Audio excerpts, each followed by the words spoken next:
कल जहां पर मैंने छोड़ा हुआ था वहीं से आज आगे बढ़ाऊंगा। तो आज देखते हैं कि क्या क्या चीजें कल हुआ था, थोड़ा सा मैं आपको बता देता हूं। कल हम लोगों ने देखा था कि हमारे यहाँ जो यूरोपियों का आगमन हुआ था, यूरोपियों के आगमन की बात हम लोगों ने किया था।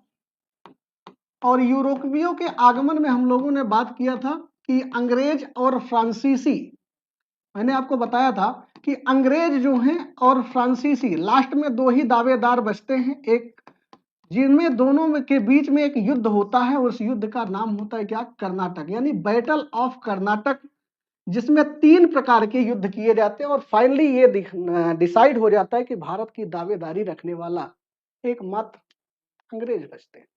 और मैंने आपको कल बताया था कि रॉबर्ट क्लाइव एक ऐसा खिलाड़ी जो क्लर्क से अपने पोस्ट को आगे बढ़ाता हुआ अब विलियम फोर्ड का गवर्नर बनकर के आएगा। एक ऐसा आदमी जो योग्य है, और योग्यता की पहचान तभी हो सकती है जब आपके पास संघर्ष हो।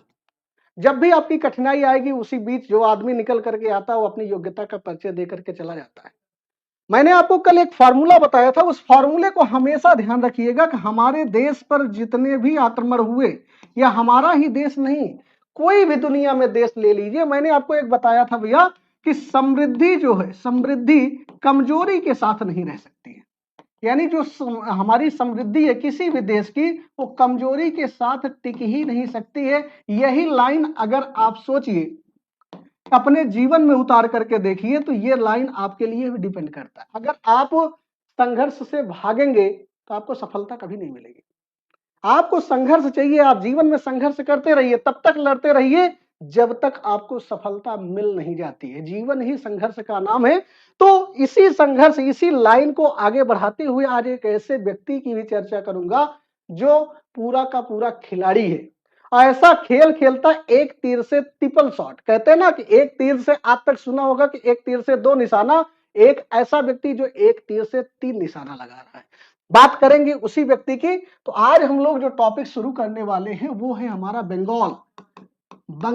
बंगाल आज देखेंगे कि बंगाल पर किस प्रकार से भारत के लोग, भारत का शासक अपने आप को कमजोर पाता है। और जैसे मैंने आपको बताया ना एक फार्मूला, समृद्धि कमजोरी के साथ टिक ही नहीं सकती। जब समृद्धि टिकती नहीं है तो उसी के साथ आपका बंगाल पर भी अंग्रेजों का राज कैसे होता है। तो आइए इस टॉपिक को शुरू करते हैं, समझते हैं कि बंगाल क्या है भैया। बंगाल भारत का कुबेर है। क्या है?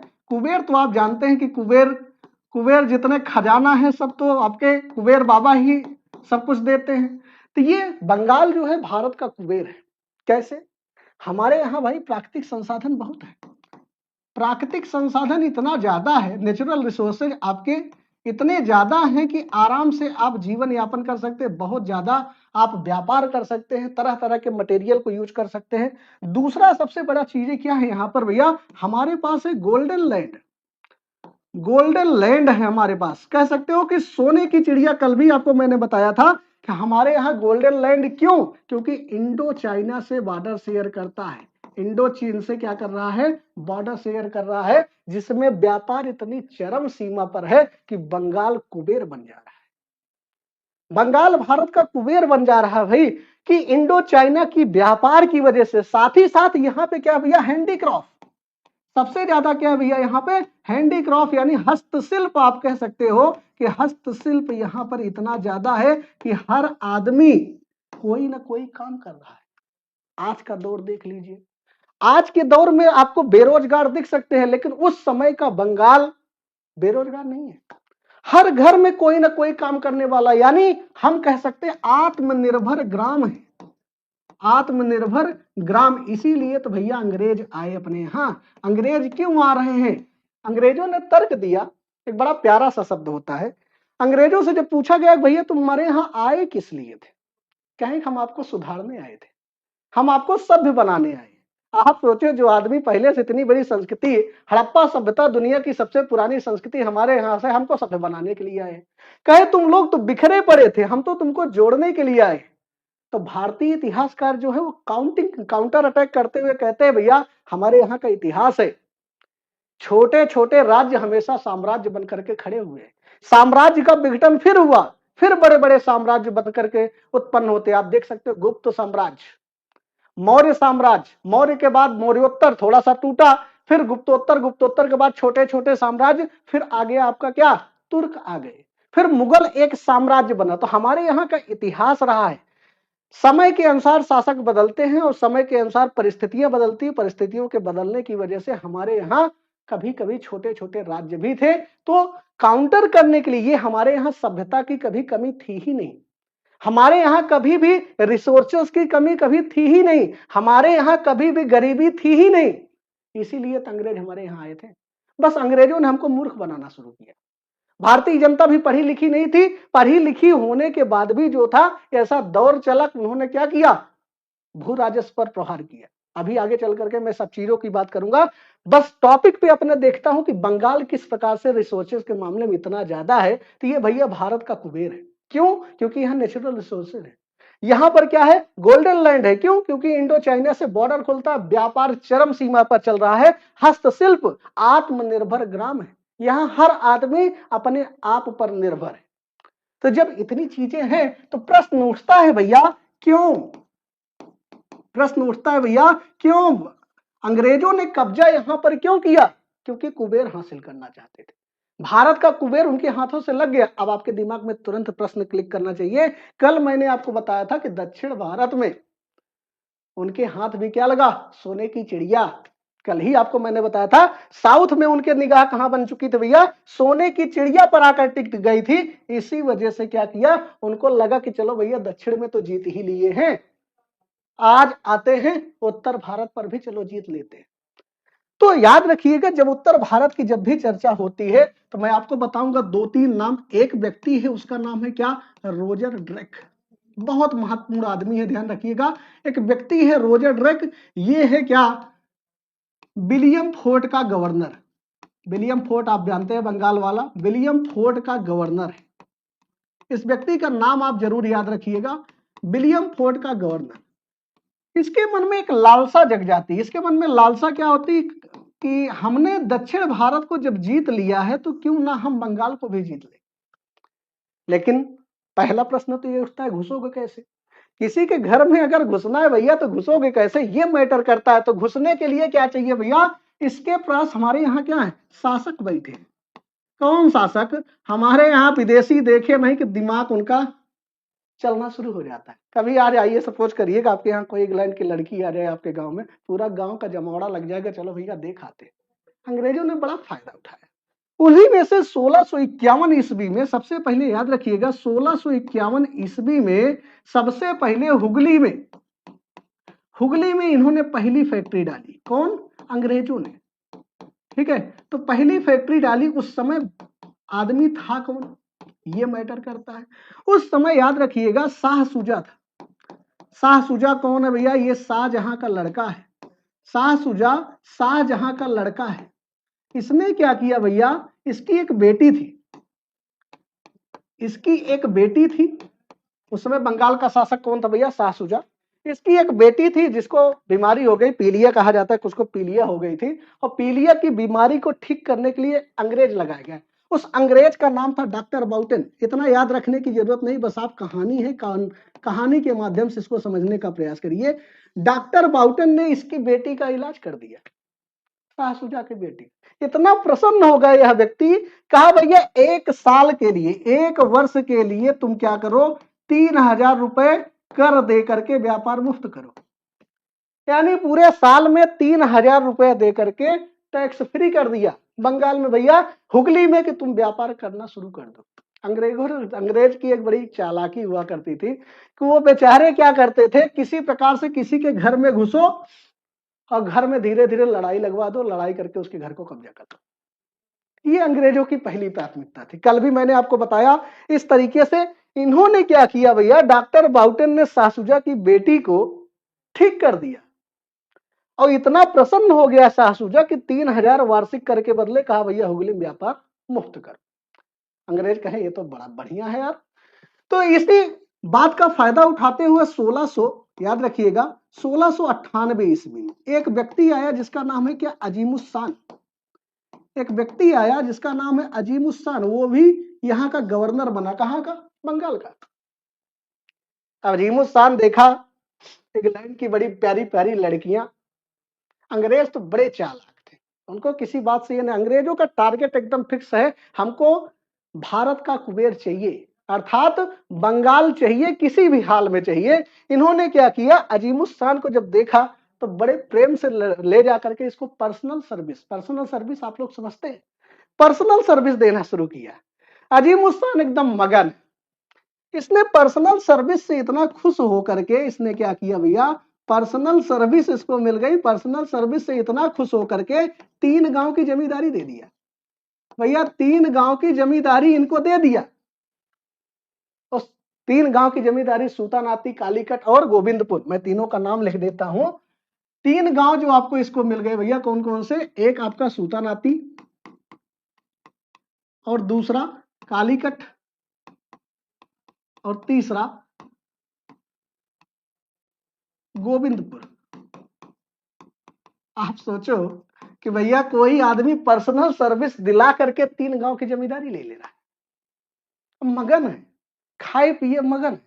कोई भी राजा अगर जब सुख सुविधा अपने आप में तलाशने का प्रयास करेगा, अगर वो भुक्तभोगी बना तो भैया राजपाट सब चौपट हो जाएगा। कल मैंने एक नाम लिया था रंगीला बादशाह का, रंगीला बादशाह एकदम मगन है भैया, नंगा ही घूमता है, कहां, अपने दरबार में, अपने मंत्रियों से पैसा मांगता है, भैया पैसा दे दो। अब राजा की क्या इज्जत, राजा का मतलब होना चाहिए बाबर की तरह, राजा का मतलब बलबन की तरह, ना हंसने दूंगा ना हंसूंगा।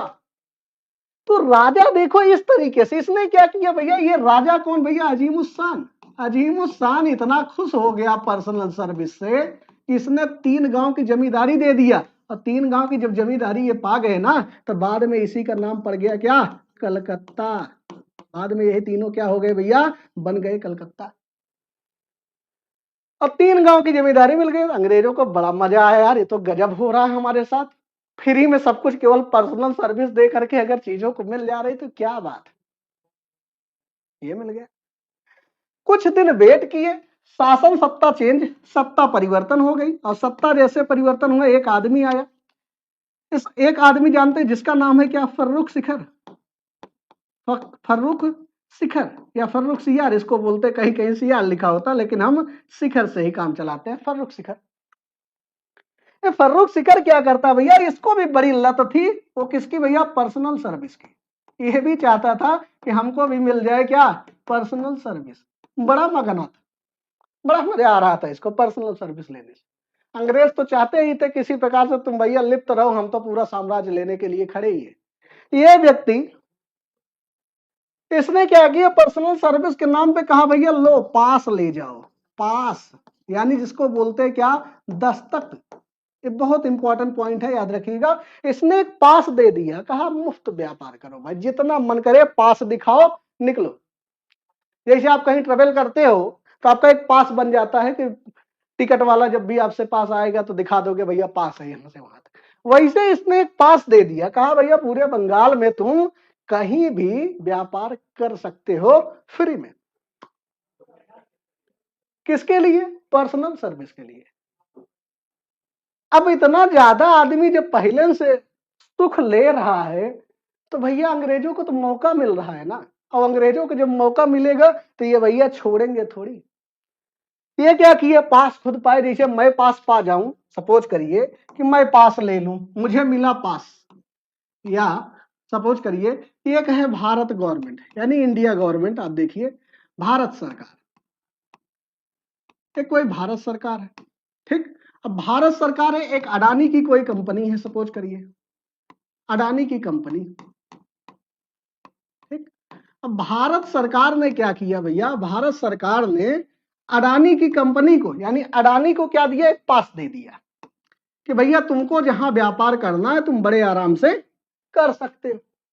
अडानी ने क्या किया भैया, अडानी ने अपने रिश्तेदार को दे दिया, ठीक है, इन्होंने अपने रिश्तेदार को दे दिया, रिश्तेदार के साथ साथ जितने दोस्त थे, जितने करीबी थे, सबको भैया दे दिए, सभी को। अब एक बात बताओ, भारत सरकार ने तो सिर्फ पास दिया है किसको, अडानी को, और ये बांटे जा रहे हैं रिश्तेदार को, दोस्त को, करीबी को, जितने के थे सबको टैक्स फ्री हो जा रहा है। सब भैया फ्री में ट्रेवल करो, फ्री में व्यापार करो, सब एकदम मस्त है। जब भैया सब मस्त हो तो आमदनी घाटा किसको लगेगी? घाटा कौन सहेगा? घाटा सहेगा कौन? भारत सरकार। तो बंगाल के नवाब, तो बंगाल के नवाबों को लगा कि भैया ये तो हमको घाटा हो रहा है। तो याद रखिएगा, बंगाल का जो संस्थापक है, एक तरीके का आप संस्थापक इसको कहिए, संस्थापक कौन है भैया? मुर्शीद कुली खां।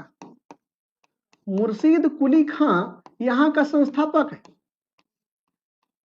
मुर्शीद कुली खां के बाद आ गया एक व्यक्ति जिसका नाम था अली वर्दी खां। इन्होंने तो किसी तरीके से अपने यहाँ के इस दस्तक या कह सकते हो इस पास के जो सिस्टम था इससे तो हैंडल कर लिए, किसी प्रकार से कंट्रोल कर सके। उसी में अली वर्दी खां एक टिप्पणी भी करता है। क्या टिप्पणी करता है भैया? अंग्रेज मधुमक्खी की तरह हैं, अगर इनको छेड़ोगे तो ये भैया काट काट करके मार डालेंगे। स्टेटमेंट आता है।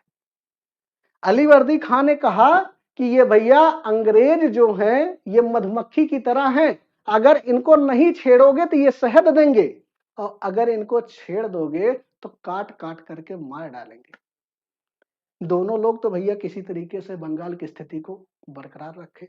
परंतु इनके बाद एक शासक आता है जिसका नाम है क्या भैया? सिराजुद्दौला।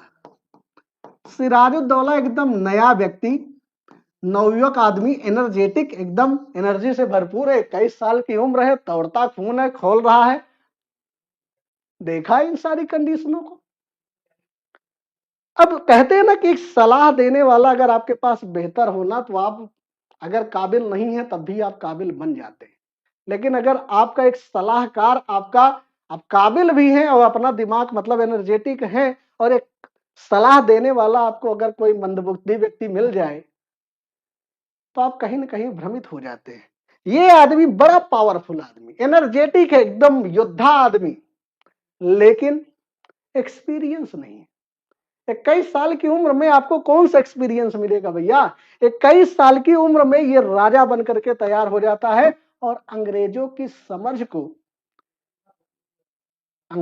समझ को क्या होता है, वहां छेड़खानी करना शुरू करता है। और यही छेड़खानी किस प्रकार से युद्ध में परिवर्तन होगा, यही कहानी आपका प्लासी के युद्ध के नाम से जाना जाएगा। ठीक है, तो आइए हम लोग इसको समझने का प्रयास करते हैं कि भैया ये सिराजुद्दौला किस प्रकार से कंपनी से टकरा जाता है। और कंपनी पहले से ही तय करके बैठी, हमको क्या चाहिए भैया? कंपनी पहले से ही तय करके बैठी, हमको चाहिए क्या? भारत का कुबेर। कल भी मैंने एक एग्जांपल दिया था कि पुर्तगालियों ने सबसे पहले जो है बंगाल पर कब्जा करने की कोशिश किया था, लेकिन शाहजहां ने मार मार के मुर्गा बना के खूब पीटा। बाद में अंग्रेजों ने प्रयास किया कि लाओ कब्जा कर लेते हुगली पर, औरंगजेब ने पकड़ पकड़ के इतना मारा, मुर्गा बना दिया, हिम्मत नहीं हुई। लेकिन समय, कहते हैं ना, सही समय का इंतजार करिए, और सही समय का इंतजार किए और रंगीला बादशाह, एक ऐसा बादशाह मिला, उसी के समय में बैटल ऑफ कर्नाटक करनाल हुआ, उसी की दिशा पूरी की पूरी दक्षिण भारत की दिशा ही पलट गई। अंग्रेज यहां भी इंतजार कर रहे हैं। कहां पर? यहां पर भी इंतजार करने बैठे हैं कि कोई एक ऐसा शासक आ जाए जो कमजोर। अब मिल गया, है तो पावरफुल, लेकिन क्योंकि एक्सपीरियंस नहीं है और सलाहकार इसके गलत हैं, इसी बात का फायदा उठा लेते हैं कौन? अंग्रेज। अब देखिए, मैंने आपको एक नाम बताया पहले भी, उस व्यक्ति का नाम क्या है भैया? Roger Drake. ठीक है, रोजर ड्रेक। ये क्या है भैया? ये विलियम फोर्ट का गवर्नर है, विलियम फोर्ट का गवर्नर है। अब देखिए, बंगाल का शासक कौन है? बंगाल का शासक बना हुआ है इस समय सिराजुद्दौला। ध्यान रखिएगा, हर चीज को आप कनेक्ट करते हुए चलोगे तो आपका हर चीज, आपकी जो सोचने की क्षमता है वो सारी चीजें आपकी क्लियर हो जाए। रटना बिल्कुल नहीं है। सिराजुद्दौला का कार्यकाल आप देखोगे तो ये आपको मिलेगा 1756 से 1757 ईस्वी तक। ठीक है, सिराजुद्दौला ये व्यक्ति, ध्यान रखिए क्वालिटी, इसकी क्वालिटी तो बड़ी अच्छी है। क्वालिटी क्या है भैया? ये एनर्जेटिक है, एनर्जेटिक है, यंग है, ठीक है, एनर्जेटिक है, यंग है, लेकिन इसकी पुअरनेस क्या है, या कह सकते हो इसकी वीकनेस क्या है? इसकी वीकनेस क्या है भैया? तो इसकी वीकनेस ये है कि ये lack of experience, lack of experience यानी विदाउट एक्सपीरियंस है, ठीक, यानी इसके पास कोई एक्सपीरियंस नहीं है। दूसरा इम्पेशेंट है भैया, इम्पेशेंस, ठीक है, इम्पेशेंस है, इसके अंदर पेशेंस है ही नहीं। कहते हैं ना कि जो आदमी वेट ना कर सके, समय क्या है, समय तो अपना चक्र चल ही रहा है, समय का आपको इंतजार करना चाहिए। हो सकता है कि आज का समय आपका दौर ठीक ना हो, लेकिन समय का इंतजार करिए, समय जरूर बदलेगा। इसके अंदर सहन शक्ति ही नहीं है, इम्पेशेंस आदमी, लैक ऑफ एक्सपीरियंस, इसके पास कोई एक्सपीरियंस नहीं, 21 साल का है, एनर्जेटिक है, ऊर्जा एकदम भरपूर है, यंग है, शासक भी अच्छा है, यानी तलवारबाजी भी बढ़िया जानता है, लेकिन जोश में कभी होश नहीं खोते, जोश में कभी होश नहीं खोते। ये आदमी सिराजुद्दौला जोश में होश खो देगा। कैसे खो देगा, आइए देखते हैं। ये कहानी बड़ी महत्वपूर्ण है। रोजर ड्रैक जो है गवर्नर, इसने देखा भैया कि शासक बने कौन, सिराजुद्दौला। इसने क्या किया, दक्षिण भारत में जो जीत तो मिली ही गई थी कर्नाटक के प्रथम युद्ध में, कर्नाटक के प्रथम युद्ध में जीत मिल चुकी थी, दक्षिण भारत की जीत इसके दिमाग में खनक रही थी। कहते ना, एक आदमी अगर जीता हुआ है, किसी के घर में कब्जा कर लो तो तुम सोचोगे भैया पूरा गांव ही कब्जा कर ले, इसका भी मन किया भैया लाओ पूरे गांव ही कब्जा कर लेते हैं, मौका बड़ा शानदार है, चलो भैया दक्षिण में जीते हुए हैं, कॉन्फिडेंस एकदम चरम सीमा पर है। इसने क्या किया, सिराजुद्दौला जैसे ही बैठा, विलियम फोर्ट जहां का गवर्नर है वहीं की किलेबंदी करना शुरू कर दिया। राजा कमजोर देखोगे तो किलेबंदी करने का मतलब ये अपना अधिकार समझने लगा।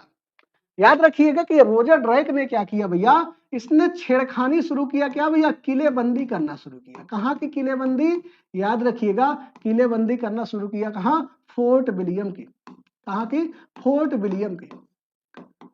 फोर्ट विलियम की जैसे ही किलेबंदी करना शुरू किया इसने, तुम भैया हमारे घर में बैठे हो और हमारा ही घर तुम जान कब्जा करने का प्रयास करोगे, तो हम भैया, हमारी भी तो कुछ अपनी इज्जत है, हम भी कुछ मरे हुए आदमी होंगे, भैया अगर ले जाओ भैया सब ले जाओ हमारा, लेकिन हम मरे हुए थोड़ी हैं, ये भी आदमी एनर्जेटिक है, यंग है, इसके संप्रभुता पे लगा खतरा, भैया ये तो हमारे ही घर में हमसे ये बगावत। लिया सेना निकल पड़ा और इतना मारा रोजर ड्रैक को, इतना मारा इनको, मार मार के इनको मुर्गा बना करके भेज दिया कहां भैया, फुल्टा द्वीप। कहां भेजा, फुल्टा द्वीप। भाग भाग करके, ये अंडमान निकोबार में एक द्वीप है, वो वहां जाकर के छुपे, वहां जाकर के छुपना पड़ा इनको। और दक्षिण भारत में जीते हुए उत्तर भारत में मार के भगाए जाओ, अंग्रेजों को बर्दाश्त थोड़ी ना होगा भैया।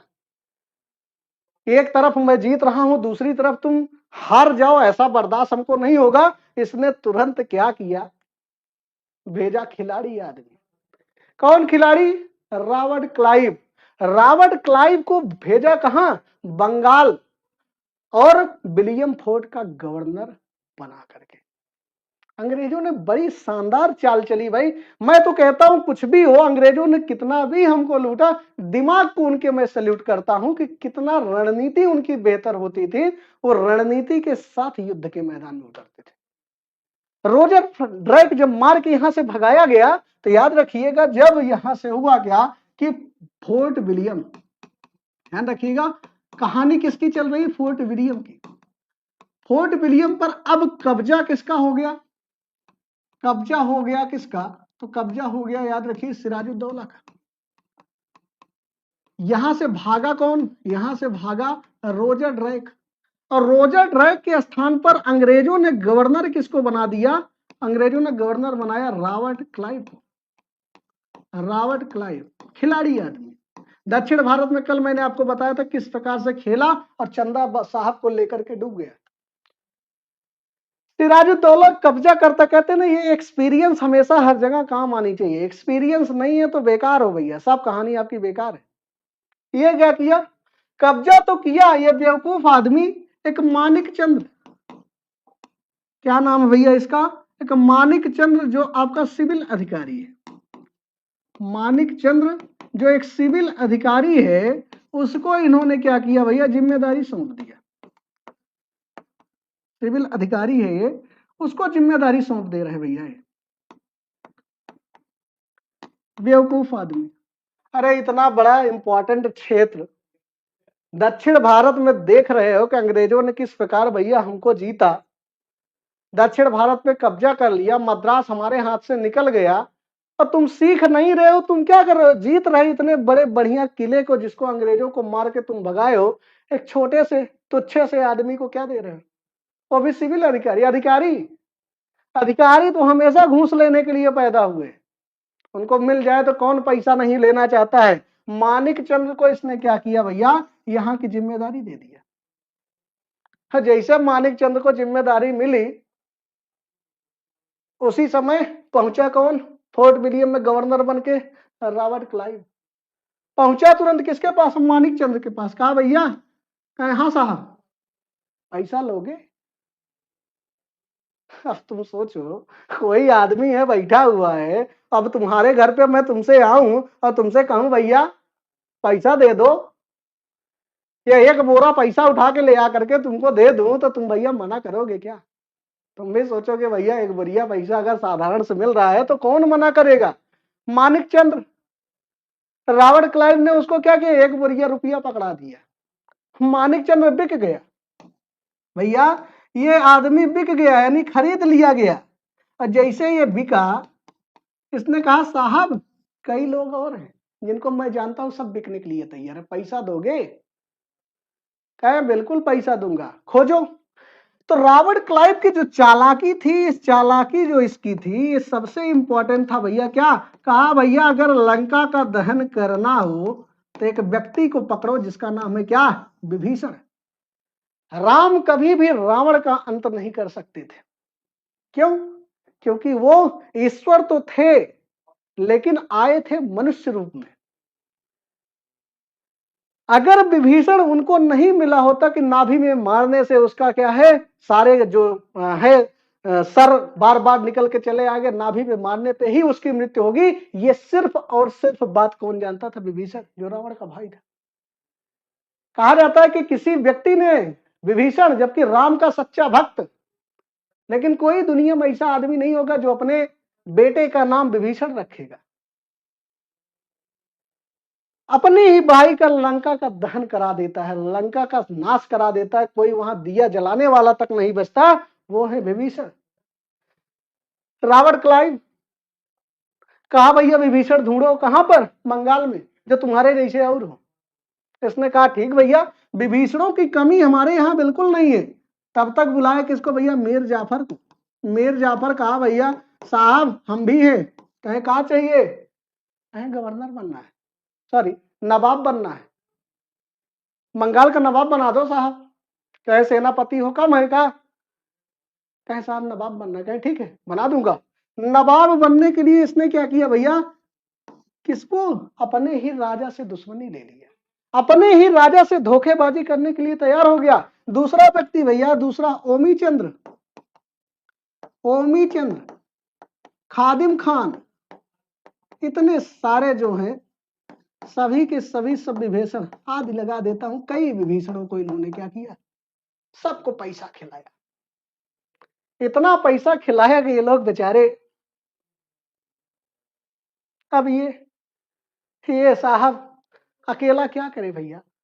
जब तुम एक बीच युद्ध में फंसे हुए हो और तुम्हारे दोस्त जितने भी हैं और तुमको काटने के लिए पहले से बैठे हुए हैं, षड्यंत्र करके रखे हुए हैं, तो तुम कितने भी काबिल क्यों ना हो, पराजय तो तुम्हारी तय है। ये आदमी, इतने लोग, इसका अधिकारी बिक चुका है, इसका जो सेठ है वो बिक चुका है, पैसा देने वाला आदमी, जो इसका नवाब, ये जो मीर जाफर नवाब बनने के लिए इसका स्वयं का क्या है, सिराजुद्दौला का सेनापति। जब सेनापति ही बिक चुका है भैया, तो युद्ध कहां से जीतोगे? सब सब बिके पड़े हुए हैं, हर आदमी चाह रहा है भैया लो। अब क्या है कि अब एक चीज, सब कुछ तय हो चुका है, किसने? रॉबर्ट क्लाइव ने तय कर लिया, लेकिन अब है चिनगारी लगाने की। चिनगारी कैसे लगाई जाए ये बड़ा महत्वपूर्ण हो गया। तो रॉबर्ट क्लाइव ने एक चाल चली, क्या चाल चली भैया? कहा कि भैया अगर ऐसे हम किसी देश को, या सॉरी किसी राजा को इस प्रकार से अगर लूटेंगे या उसके सत्ता को कब्जिया लेंगे तो जनता हमारे खिलाफ विरोध कर देगी, और जनता को किस प्रकार से हम भैया काबू में कर पाएंगे, ये बड़ी चैलेंजिंग हो जाएगी। इन्होंने कहा भैया वेट कर, तुम्हारे लिए एक काम करता हूं, मैं आपको एक और फार्मूला बताता हूं भैया, एक फार्मूला जो अमेरिका ने अभी हाल ही में कुछ समय पहले ईरान के खिलाफ किया था। कहा था किसी को खत्म करना हो, किसी की पॉपुलैरिटी को खत्म करना हो तो क्या करो, उसके उसके खिलाफ अफवाह फैला दो, अफवाह फैला दो भैया, जनता अपने आप उसके खिलाफ हो जाएगी, और जैसे जनता खिलाफ हुई तो फिर आपको कोई हारने से रोक नहीं सकता। सिराजुद्दौला काबिल आदमी, बड़ा काबिल आदमी है भैया, ये बैठा हुआ है, इसने क्या किया, रॉबर्ट क्लाइव ने एक षड्यंत्र रचा, किस लिए भैया? अफवाह फैलाने के लिए, ताकि उसकी पॉपुलैरिटी जो है जनता के बीच कम हो जाए। इसने अफवाह क्या फैला दिया भैया? हालबेल एक व्यक्ति है, हालबेल, उसने एक घटना का ना जिक्र कर दिया जिसे बोलते हैं ब्लैक होल की घटना, ब्लैक होल की घटना। अब बताओ, ब्लैक होल की घटना हो गई, कहा भैया 10x10 के कमरे में 120 लोगों को बंद करके मार दिया गया, उसी में बंद कर दिया गया, 10x10 के कमरे में 120 लोगों को बंद कर दिया, सबके भैया सांस फूली, और सांस फूलने की वजह से सारे अंग्रेज मर गए, और केवल हम ही बचे हैं, उसमें हम भी थे। अब मेरे ये नहीं समझ में आ रहा भैया, सारे लोग की सांस चल रही थी, सभी लोगों की सांस चल रही थी अगर, तो तुम कैसे बच गए भैया? लेकिन कहते हैं ना जनता बड़ी भावुक होती है भैया, अगर जनता भावुक हो गई तो किसी को नहीं छोड़ती, जनता भावुक हो गई। हालवेल की कहानी की वजह से क्या हुआ भैया, यहां पे जनता ने, एक सेकंड,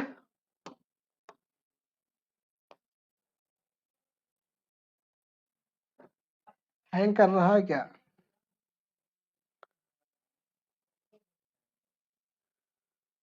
चलिए अभी हैंग कर रहा, देखते हैं। तो जनता क्या हुई भैया, इस ब्लैक होल की घटना को देखते हुए भावुक हो गई, और जनता जैसे ही भावुक हुई, जनता ने विरोध करना शुरू कर दिया, किसका? सिराजुद्दौला का। बताओ, अपने राजे पे विश्वास नहीं है, और सिराजुद्दौला तब तक इधर बैठे हुए कौन भैया, जितने इनके ग्राहक हैं सभी लोग, मीर जाफर, ओमी चंद्र, खादिम खान, ये सभी राजा को उकसाने शुरू कर दिए। राजा ने क्या किया, अपना संयम खो दिया। तो पहला काम तो रॉबर्ट क्लाइव ने क्या किया, अफवाह, और दूसरा काम इसने क्या किया भैया, इसने तुरंत क्या किया, आक्रमण बोल दिया, ठीक है, कब्जा करने की कोशिश किया एक हिस्से पर। तो कब्जा करने, जैसे गोविंदपुर वाला क्षेत्र जो आप देखे हैं, तो वहां पर इसने क्या किया भैया, कब्जा करना शुरू कर दिया। अब तो लगा भैया ये तो पानी सर के ऊपर जा रहा है, सिराजुद्दौला तुरंत अपनी सेना लेकर के निकलता है, और साथ ले लेगा उन्हीं सभी विभीषणों को, सभी विभीषणों को साथ लेकर के। उसको क्या पता था कि भैया ये चीजें हो जाएंगी। तो याद रखिएगा, इसने क्या किया भैया, दो रणनीति रॉबर्ट क्लाइव ने, एक तो अफवाह, दूसरा क्या किया भैया, चंद्रनगर, चंद्रनगर पर आक्रमण कर दिया। और चंद्रनगर पर जैसा आक्रमण किया, सिराजुद्दौला आदमी सलाहकार इतने बेहतरीन थे इसके, तो इसने क्या किया भैया, लोहा मोल ले लिया एक ऐसे व्यक्ति से जो खिलाड़ी है। परिणाम तो सबको पता है, तुम युद्ध के मैदान में निकलोगे अगर, तो तुम्हारे आसपास के जितने भी सहायक हैं सभी ऑलरेडी बिके पड़े हुए हैं, तो युद्ध लड़ेगा कौन? सेना शुरू हुई, तो दोनों के बीच में कौन कौन भैया, एक आदमी एक तरफ है कौन, एक तरफ आदमी कौन है भैया, रॉबर्ट क्लाइव, और दूसरी तरफ सिराजुद्दौला। रॉबर्ट क्लाइव की सेना जो है आक्रमण बोल देती है सिराजुद्दौला का। सिराजुद्दौला के जितने भी सभी सैनिक हैं, सेनापति तक बिक चुके हैं, इन्होंने क्या किया भैया, तुरंत मीर जाफर कह रहा है भैया भाग जाओ, किसको? राजा को, सिराजुद्दौला को। मीर जाफर जो है भागने की सलाह देता है भैया किसको? ध्यान रखिए, ये हैं भैया रॉबर्ट क्लाइव, और ये हैं आपके कौन? सिराजुद्दौला, सिराजुद्दौला। इनके दो व्यक्ति हैं, मीर मोहन, ध्यान रखिएगा, मीर मोहन और मदान, मीर मदान, दो व्यक्ति, दो इसके सेनापति हैं जो भैया युद्ध के मैदान में ईमानदारी से लड़ते हुए मार दिए जाते हैं। मीर मोहन, मीर मदान की मृत्यु हो जाती है, सेनापति ये भी है, और एक सेनापति ऐसा है जो विभीषण बना पड़ा हुआ है जिसका नाम है क्या? मीर जाफर। अब मीर जाफर बैठा हुआ है क्या? विभीषण बन के। ये साथ ही नहीं दे रहा है, ये दोनों जैसे मारे गए सलाह दे रहा है किसको? सिराजुद्दौला, भैया भाग जाओ, यहां से भाग जाओ। अब सिराजुद्दौला करे तो क्या करे, जान बचाना भैया सबको। अगर सोचो कि राजा युद्ध के मैदान से भाग जाए तो सेना क्या करेगी? सेना तो ऑटोमेटिक सरेंडर कर देगी। सिराजुद्दौला भागा यहां से, क्या युद्ध के मैदान को छोड़ दिया, किसके कहने पर? मीर जाफर के कहने पर। और मीर जाफर ने क्या किया? पीछे से लगा दिया अपने लड़के को।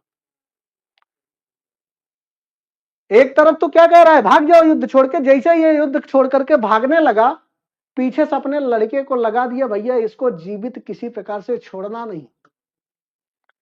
इसका लड़का गया और उसकी हत्या कर दिया। सोचो ये क्यों कर रहा है भैया? नवाब बनने की लालसा, राजा बनना है भैया इनको, राजा। राजा बनने की रणनीति इसने काम कर दिया, दगाबाजी। तो सीख क्या है भैया इसमें? दो चीज निकल के आएगी कि यहां पे हमने क्या किया भैया, अगर मैं देखूं तो इसका क्या है, दो चीजें आपको समझ में आना चाहिए कि ये जो प्लासी का युद्ध था, क्या ये युद्ध था? प्रश्न उठता है कि क्या प्लासी का युद्ध युद्ध था या एक षड्यंत्र? बहुत इंपॉर्टेंट है, ध्यान रखिएगा, बहुत महत्वपूर्ण है। क्या ये कोई युद्ध था, कोई बैटल था, या कोई षड्यंत्र था? तो आप कहेंगे भैया ये क्या है? एक तरीके का षड्यंत्र। हम तो इसको एक नाम दे देंगे, क्या भैया? दंगा। ठीक है, किसी के घर में क्या किया? किसी को भड़का करके दंगा करा दो और उसके चीजों को जीत करके राजा बना दो। तो एक प्रकार का ये दंगा था। क्यों? क्योंकि मीर जाफर की चाहत, मीर जाफर की चाहत, चाहत क्या है भैया? चाहत है क्या? राजा बनना, राजा बनना। इसीलिए मीर जाफर को क्या कहा जाता है? क्लाइव का लोमड़ी कहते हैं इसको। क्या बोलते हैं? क्लाइव का लोमड़ी बोला जाता है, क्लाइव का लोमड़ी। तो प्रश्न यूपीएससी भी पूछा हुआ, मेंस में सीधा प्रश्न आया हुआ है, आप ध्यान दे सकते हैं कि प्लासी का युद्ध क्या कोई युद्ध था या एक षड्यंत्र था? टिप्पणी कीजिए, तो आप समझ सकते हैं कि प्लासी का युद्ध कोई युद्ध था ही नहीं, ये तो एक प्रकार का क्या था भैया? षड्यंत्र, रचा गया षड्यंत्र था। क्यों? क्योंकि एक कॉन्सेप्ट निकल के आई थी, क्या? King maker, king maker, king maker की फार्मूला किसने दिया था? डुप्ले ने। प्रयोग किसने किया? Robert Clive. प्रयोग कर रहा है रॉबर्ट क्लाइव। अब देखो भैया इसका परिणाम क्या हुआ ये तो जान ही गए, लेकिन कौन सा बीज बो करके गया ये ध्यान रखिए, बड़ा महत्वपूर्ण है भैया। प्लासी के युद्ध का परिणाम क्या हुआ? परिणाम या कह सकते हो दूरदर्शिता इसकी क्या थी, ये बड़ा महत्वपूर्ण है। ध्यान रखिएगा, इसका परिणाम तो पहला ये हुआ भैया कि सबसे बड़ा कि बंगाल, बिहार और उड़ीसा, बंगाल, बिहार और उड़ीसा में मुफ्त व्यापार करने का अनुमति मिल गई। किसने दिया भैया मुफ्त व्यापार की अनुमति? मीर जाफर ने। क्योंकि नवाब कौन बन चुका है? मीर जाफर। दूसरा, धन निर्गमन का सिद्धांत शुरू हो गया। धन निर्गमन का सिद्धांत यानी धन का आना जाना शुरू हो गया। कहां से? भारत से जाने लगा। कहां पर भैया? ब्रिटेन। भारत से ब्रिटेन जाने लगा। तो याद रखिएगा कि धन निर्गमन का सिद्धांत यहीं से शुरू होता। तीसरा चीज, भारत पर, भारत पर राज करने की, राज करने की नींव पड़ गई। भारत पर राज करने की नींव पड़ी। तो प्लासी का युद्ध का परिणाम रहा। तो धन निर्गमन का सिद्धांत, बंगाल बिहार उड़ीसा को मुफ्त व्यापार मिल गया, भारत पर राज करने की नीति का शुरुआत। कहा भैया जब आराम से मिल ही जा रहा है सब कुछ तो हम काहे ना ले भैया, काहे ना ले। सोचो एक आदमी जो केवल बैठ करके क्या कर रहा है, यहां से मौज कर रहा है, वो आदमी केवल दिमाग के बल पे सारा कुछ जीत ले रहा है। वह आदमी देखिए कौन सा आदमी की बात कर रहा हूं भैया, रॉबर्ट क्लाइव की। रॉबर्ट क्लाइव बड़ा बेहतरीन आदमी। सोचो ये कहां से जीवन शुरू करता है, क्लर्क से। क्लर्क से जीवन की शुरुआत, फिर बना क्या, फोर्ट विलियम का गवर्नर। फोर्ट विलियम का गवर्नर। अब जब फोर्ट विलियम का गवर्नर हुआ तो प्लासी के युद्ध के जीतने के बाद ये कहां बना, बंगाल का गवर्नर। अब सोचो बन गया क्या भैया, बंगाल का गवर्नर। तुम तो भैया रोते रहते हो साहब हमारा सिलेक्शन नहीं हो रहा। अरे काहे भैया, भारत का संविधान ऐसा संविधान है जो आपको राष्ट्रपति तक का बनने का मौका देता है। तुम जीवन में क्यों परेशान होते हो भैया, जीवन में परेशान होना ही नहीं है, बिल्कुल नहीं होना है। तुमको संविधान ने आदेश वो दिया है कि आप भैया राष्ट्रपति बन जाओ, सीधा राष्ट्रपति। क्यों पढ़े, अरे ठीक है एग्जाम में ईमानदारी से मेहनत करूंगा, हुआ तो हुआ, नहीं तो राष्ट्रपति चुनाव लड़ लूंगा, राष्ट्रपति का दावेदार बन जाऊंगा। तो ये क्या है भैया, क्लर्क से कहानी शुरू। इसकी कहानी से सीख लेना चाहिए कि एक क्लर्क आदमी फोर्ट विलियम का गवर्नर बनता है, गवर्नर बनने के बाद बंगाल का गवर्नर बना। बंगाल का गवर्नर मतलब क्या, राष्ट्रपति बन जाए। छोटा सा आदमी क्लर्क के पोस्ट से, और जैसे बंगाल का गवर्नर बना भैया ना, राजा बनाया किसको, राजा बना दिया मीर जाफर को। अब मीर जाफर से कहा भैया आओगे, कहे का साहब क्या चाहिए, पैसा दो, 1,77,00,000 रुपया। मीर जाफर ने क्या किया भैया, 1,77,00,000 रुपया जो है इसको दिया क्या, युद्ध जितवाने के लिए, यानी राजा बनाने के लिए। 1,77,00,000 मीर जाफर ने दे दिए क्लाइव को। क्लाइव तो भैया एकदम खुश। ऊपर से देखो बंगाल बिहार उड़ीसा मुफ्त व्यापार, और क्या चाहिए अंग्रेजों को। अंग्रेजों ने कहा बस भैया बहुत बढ़िया, पैसा दो, दमादम में पैसा आया। जब जरूरत पड़ती बुलाते हैं किसको, मीर जाफर को, चल भाई इधर आ, ला पैसा दे। साहब कितना, 10 लाख। 10 लाख निकाला, 20 लाख निकाला, मतलब इतना पैसा इससे मांग लिया। मीर जाफर बेचारा पागल हो गया। एक दिन रॉबर्ट क्लाइव फिर आता है, पैसा दे। साहब है नहीं, चल गद्दे से उतर। भाई जब मैं राजा स्वयं बना रहा हूं दूसरे को, तो मेरा कहना तुम नहीं मानोगे तो मैं तुमको क्यों भैया राजा बना के रखूं। तो मीर जाफर जब पैसा देने से उब गया, कहा कि भैया अब हम पैसा दे ही नहीं पाएंगे। जब मीर जाफर पैसा देने से मना कर दिया तो कहा भैया चल राजा की गद्दी से उतर जाओ। अब राजा बनेंगे कौन, मीर कासिम इनका दामाद। मीर कासिम इनका दामाद। कहा साहब हमको राजा बना दो। कहते हैं ना इतिहास से अगर सीखोगे नहीं तो जीवन में कुछ नहीं कर पाओगे। भाई ये देख रहा है कि यही राजा बना रहे, इनके अंदर भी लालसा जग रही, कहे साहब मोहक राजा बना दो। राजा बनने के लिए इनकी भी लालसा जागृत हो, कहे ठीक है चल उतर, 2 थपड़ा मारो चल निकल। मीर जाफर इधर हुआ, बैठाए राजा किसको, मीर कासिम को। तो अगला नंबर किसका लगने वाला भैया, मीर कासिम का। आए कौन भैया, मीर कासिम। राजा किसने बनाया, अंग्रेजों ने। ध्यान रखिएगा मीर कासिम का कार्यकाल 1757 से आप कह सकते हो 1760 से 63, सॉरी इनका कार्यकाल कितना भैया, 1760 से 1763। मीर कासिम। राजा बनाया किसने, राजा बनाया इनको अंग्रेजों ने। राजा बनाया अंग्रेजों ने। अब अंग्रेज जब बनाएंगे तो भैया कुछ ना कुछ तो लेंगे कि नहीं लेंगे। इसने दिया क्या भैया, बनाने के, राजा बनने के लिए इसने क्या किया, भुगतान किया। भुगतान क्या किया इसने, दिया क्या भैया, 3 गांव की जमींदारी, 3 गांव की जमींदारी दे दिया, या कह सकते हो 3 गांव की दीवानी आप बोलिए तो ज्यादा बेहतर है, 3 गांव की दीवानी, छोटा छोटा दीवानी। दीवानी का मतलब होता है राजस्व, उस समय राजस्व वसूलने का अधिकार दे दिया 3 गांव का, मिल गया इसको। लेकिन मीर कासिम बड़ा चालाक आदमी,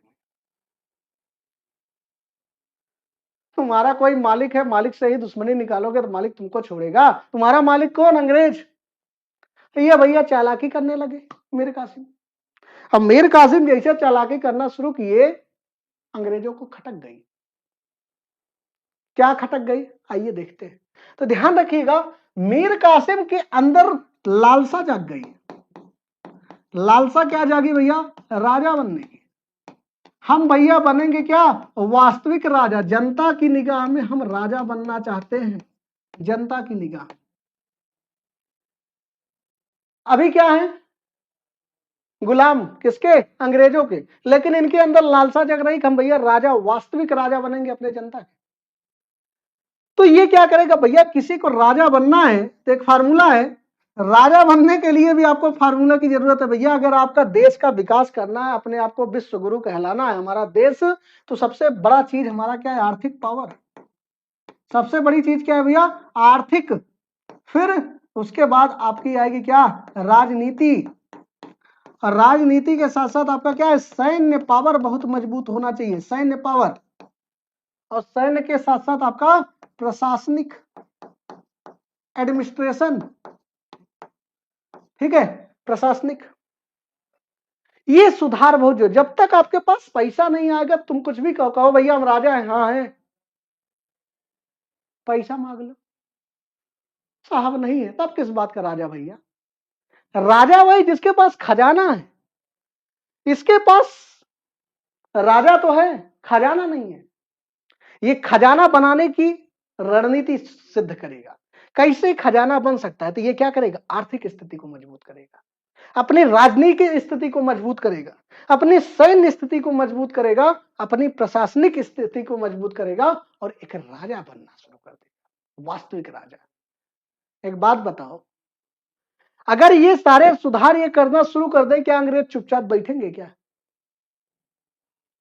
और अंग्रेज जब चुपचाप नहीं बैठेंगे तो युद्ध तो होगा, तनाव बढ़ेगा, और तनाव से उत्पन्न होता है संघर्ष, और संघर्ष भैया बदल जाता है क्या, युद्ध में।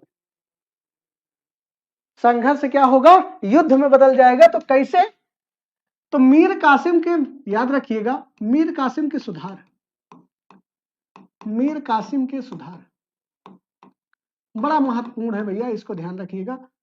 मीर कासिम के सुधार, क्या क्या सुधार करता भैया, आर्थिक सुधार, आर्थिक सुधार। आर्थिक सुधार में क्या ध्यान रखिए, सबसे पहले इसने क्या किया, रिकवरी ऑफ एरिया। क्या किया भैया, रिकवरी ऑफ एरिया, अपने जितना भी उसका भूभाग था उसको रिकवरी करा लिया, कि भैया हमारा ये इतना इतना एरिया ये मेरा है, मैं यहाँ का राजा हूं। इसने क्या किया, रिकवरी ऑफ एरिया, सबसे पहले एरिया को। दूसरा इसने क्या किया, जमींदारों को दंड दिया। जमींदारों को क्या करना भैया, दंड देना। कैसा, जमींदार भैया पैसा खा के बैठे रहते थे, अपना टैक्स वगैरह देते नहीं थे। इसने कहा भैया तुम भी टैक्स दो, नहीं तो जमींदारी तुम्हारी चली जाएगी, जब्त कर लूंगा। तो जमींदारियों से भी दंड दिया। क्या लिया भैया, इनसे टैक्स।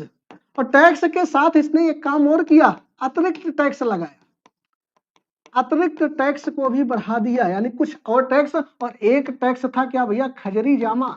नाम याद रखिएगा, बड़ा महत्वपूर्ण है, पीटी में कभी कभी इससे रिलेट करा के पूछ लेते हैं। खजरी जामा एक टैक्स था, उसको इसने क्या किया, लगा दिया। ये बंद पड़ा हुआ था, इसने तुरंत इसको शुरू किया। तो आर्थिक रिफॉर्म, यानी कह सकते हो क्या, इकोनॉमिक रिफॉर्म में इसने क्या किया, इकोनॉमी रिफॉर्म में इसने 4 काम किया। एक तो पहला क्या, रिकवरी ऑफ एरिया, अपने एरिया को क्या किया, रिकवरी करा लिया। जमींदारों पर भी टैक्स लगा दिया, और साथ ही साथ अतिरिक्त टैक्स लगाया। और अतिरिक्त टैक्स में याद रखिए कितना, 3/32वां हिस्सा, इतना टैक्स और बढ़ा दिया। और एक नया कर क्या, पुराना टैक्स था खजरी जामा, जिसको वसूली नहीं होती थी, उसकी वसूली फिर से शुरू कर दिया। दूसरा काम इसने क्या किया भैया, दूसरा काम इसने शुरू किया क्या भैया, सैन्य के पहले मैं आपको एडमिनिस्ट्रेशन का बताता हूं, प्रशासनिक सुधार। इसने दूसरा काम क्या किया भैया, प्रशासनिक सुधार करना शुरू किया। क्या किया इसने भैया, सबसे पहले प्रशासनिक सुधार में इसने क्या काम किया, एडमिनिस्ट्रेशन रिफॉर्म, एडमिनिस्ट्रेटिव रिफॉर्म। ठीक, अब आप सोचो क्या किया इसने, जितने भी भ्रष्ट अधिकारी थे उन अधिकारियों पे क्या किया, शिकंजा कसना है। यानी हर आदमी क्या होगा भैया, अपने दायरे में होगा। अधिकारियों को क्या किया, दायरा सिद्ध किया, यानी हमेशा ये क्या होंगे, अपने लिमिट में होंगे हमेशा। यानी जो भी होगा इनका नियम, जितना नियम राजा का होगा और नियम इनके प्रतिबद्ध होगा, किसी प्रकार से नियम का उल्लंघन करता सीधा बर्खास्त, सीधा बर्खास्त। दूसरा काम क्या किया भैया, दूसरा इसने राजधानी चेंज कर दिया। राजधानी अपना कहां किया भैया, मुर्शिदाबाद से मुंगेर, मुर्शिदाबाद से इसने बिहार में क्या किया, मुंगेर, मुंगेर में अपना राजधानी बना लिया, मुंगेर में। अंग्रेजों को बड़ा बुरा लगा भैया राजधानी, और खाने वाले कहां थे, मुर्शिदाबाद में। इसने अपनी राजधानी तुरंत चेंज कर दिया, कहा भैया हम क्या करेंगे, इसको चेंज कर देंगे, मुर्शिदाबाद से मुंगेर ले गए। अब प्रशासन में इतना सारी चीजें हो गई। तीसरा इसने क्या किया, जमींदारी व्यवस्था खत्म, जमींदारी व्यवस्था पूरी तरीके से क्या किया, खत्म कर दिया भैया। कहा कि भैया जमींदारी व्यवस्था किसी प्रकार से चलेगा ही नहीं, खत्म, जो कुछ भी हूं मैं ही हूं। लॉ एंड ऑर्डर मेंटेन कर दिया भैया। चौथा काम इसने क्या किया, लॉ एंड ऑर्डर एकदम बेहतरीन होना चाहिए, किसी प्रकार से कोई भी गड़बड़ी मिली तो काम खत्म। Law order and order maintain किया। सबका डिसिप्लिन, सभी अधिकारियों की क्या किया, डिसिप्लिन। कहा कि भैया कोई भी अगर अधिकारी अपने दायरे से बाहर जाता है, यानी नियम के विरुद्ध जाता है, तुरंत उस पर एक्शन होगा। सभी अधिकारी जितने होंगे वो सब डिसिप्लिन में रहेंगे। राजधानी को परिवर्तन कर दिया, जमींदारी व्यवस्था पूरी तरीके से खत्म कर दिया और लॉ एंड ऑर्डर को मेंटेन किया। दो काम। तीसरा काम इसने बड़ा जबरदस्त किया, वो है क्या, सैन्य सुधार, सैन्य सुधार। तीसरा काम इसने क्या किया भैया, सैन्य सुधार। और सैन्य सुधार में इसने क्या किया भैया, यूरोपीय सेना, यूरोपीय मॉडल सेना को शुरू किया। यूरोपीय मॉडल सेना, सोचो एक आदमी ऐसा जो यहां पर जो किसी अंग्रेज के द्वारा बैठाया गया हो, वही अपने आप को श्रेष्ठ साबित करने की कोशिश कर रहा, ताकि जनता की निगाह में मुझे लगा मैं ही राजा हूं। ये विश्वास दिलाना चाहता मैं किसी का गुलाम नहीं हूं, मैं किसी का लोमड़ी नहीं हूं मीर जाफर की तरह, मैं स्वयं में राजा हूं। इसी वजह से इसने यूरोपीय मॉडल की सेना को बनाया। और जैसे यूरोपीय मॉडल की सेना को बनाया, इसने एक काम और कर दिया भैया, कैनन फैक्ट्री लगा दिया। कैनन फैक्ट्री इसने लगाया। कैनन फैक्ट्री क्या, बम बनाने की फैक्ट्री। लो कहानी यहीं से हो जाती है शुरू। बम बनाने की फैक्ट्री इसने लगाया भैया। और जैसे बम बनाने की फैक्ट्री इनके लगी, क्योंकि बम बनाने का अधिकार सिर्फ और सिर्फ किसको था, अंग्रेजों को। अंग्रेजों के सामने तुम भैया बम बनाओगे तो अंग्रेज चुपचाप बैठेंगे। अंग्रेजों ने कहा बहुत हो गया भैया तुम्हारा, बहुत बर्दाश्त कर लिए तुमको, अब नहीं हो सकता है। लेकिन अब आपको यहां एक चीज और समझने की जरूरत है। तो तीन काम तो इसने कर लिया, लेकिन अंग्रेज इतना चुपचाप बैठे क्यों है, तुरंत दिमाग में चलना चाहिए। ये इतना काम कर रहा है, एक आदमी जिसको हम ही ने राजा बनाया हमारे विरुद्ध ये काम कर रहा है, तो अंग्रेज इतना साइलेंट क्यों बैठे हैं। डेट याद करो, डेट याद करो। कल मैंने आपको बताया था कि ये दौर कौन सा चल रहा है, ये एक फ्रंट दो लड़ाई। ये दौर है कौन सा भैया, 1763 का, यानी 62-63 में लिख दूं तो कोई दिक्कत नहीं होगी। 1762-63 का दौर चल रहा है, 1762-63 का। और ये कहा भैया, ये चल रहा है बंगाल में। और एक यही 1762-63 का दौर आपको याद होगा तो चल रहा है कहां, दक्षिण में, और दक्षिण के साथ साथ यूरोप में भी चल रहा है।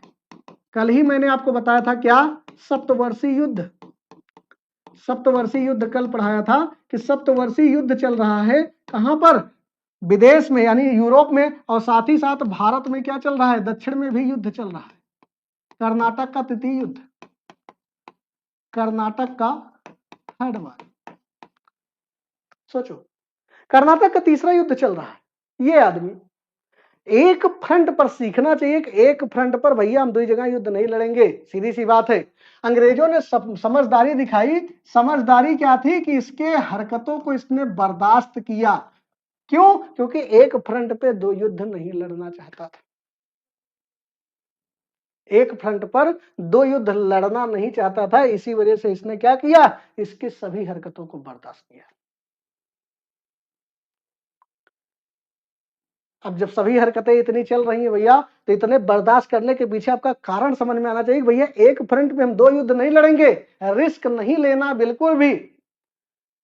इसी वजह से ये जितना काम ये करे जा रहे थे ना, सैन्य सुधार, प्रशासनिक सुधार और आर्थिक सुधार, कर लो भैया, मनमानी कर लो। और यही मनमानी जब एकदम चरम सीमा पर पहुंचेगी ना, तो युद्ध तो होना स्वभाव से है। तो याद रखिएगा, एक फार्मूला मैंने आपको बताया, कभी भी सबसे पहले क्या होता है, संबंध। एक फार्मूला याद रखिएगा, एक संबंध होता है, संबंध में क्या होता है कि संबंध बेहतर बन रहा है तो सबसे पहले उसमें क्या होगा, कोई मतभेद होगा, सबसे पहले तनाव उत्पन्न होगा, और तनाव से थोड़ा सा और बढ़ा तो संघर्ष उत्पन्न होता है, और संघर्ष से फिर क्या होता है भैया, युद्ध की शुरुआत होती है। यही फार्मूला है, ये फार्मूला है भैया। कोई आदमी अगर संबंध बनाता है तो संबंध में अगर कोई बात खटक गई एक दूसरे को, तो सबसे पहले तनाव उत्पन्न होगा, फिर बात जैसे बढ़ते बढ़ते और बढ़ी तो संघर्ष उत्पन्न होगा, और संघर्ष के बाद अंतिम युद्ध। तो याद रखिए संबंध किसका, मीर कासिम, ध्यान रखिएगा संबंध किसका है भैया, मीर कासिम प्लस अंग्रेजों का। तनाव कौन उत्पन्न कर रहा है, तनाव क्यों, रिफॉर्म की वजह से।